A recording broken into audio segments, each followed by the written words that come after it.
Hello again. I have more than once quoted the American political writer Mencken, who said that the whole aim of practical politics is to keep the populace alarmed and hence clamorous to be led to safety by menacing it with an endless series of hobgoblins, most of them imaginary. As long as people can be menaced with a terrible threat, then the government is able to represent itself as their saviour, offering to look after them and protect them, if only people will do as they are told without question. Of course, we saw this very neatly illustrated during the COVID scare, and it explains why so many people were keen to follow all the various rules and regulations imposed by Downing Street, supposedly to save their lives and to protect their families. It was, I think we must all agree, very well done.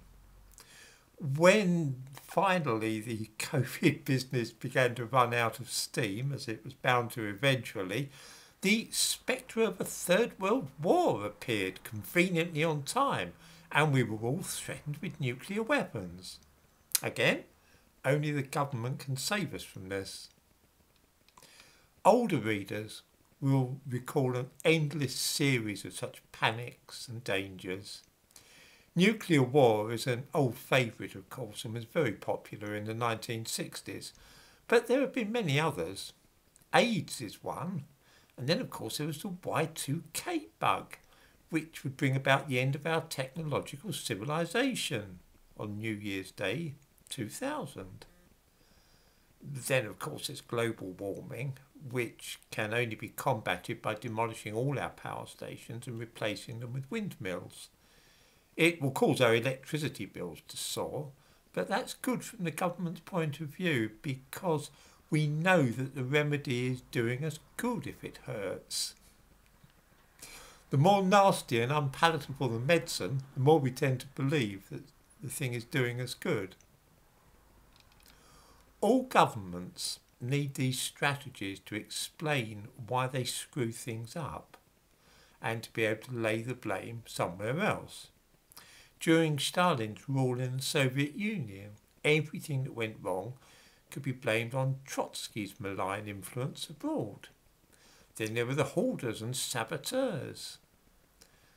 In America, secret communists were a popular way of explaining failure and encouraging people to support the government. I must make a confession now, and that is that I'm finding Boris Johnson increasingly entertaining.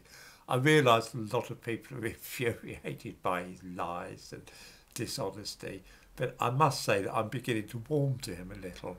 His effrontery is so barefaced and breathtaking that I am lost in admiration for his sheer cheek. Here's a marvellous quotation from today's paper. Listen to this. The Prime Minister refused to step down, insisting he felt an even greater sense of obligation to stay on to ensure Vladimir Putin, the Russian president, failed in Ukraine and to ease the cost of living burden.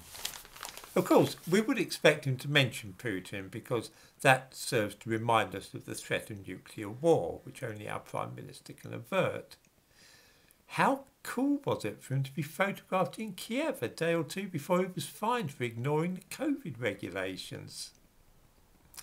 The best bit, though, is his obligation to stay on to ease the cost of living burden.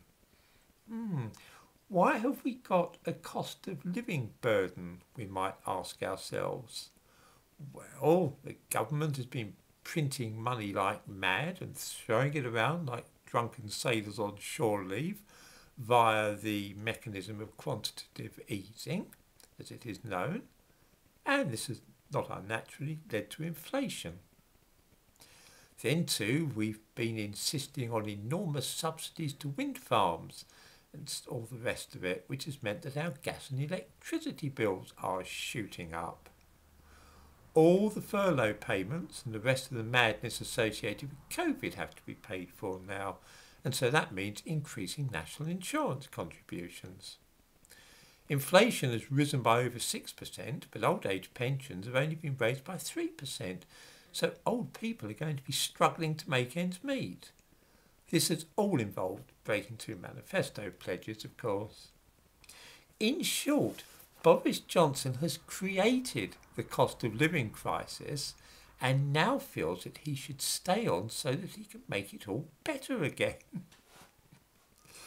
Even for a cunning and mendacious weasel like the Prime Minister, this really is a new high in dishonesty. You have to admire him, though, for the way that he tells his lies. He hasn't got a care in the world. Magnificent. It almost makes me feel like voting for him. I bet Keir Starmer couldn't come out with stuff like this and keep a straight face.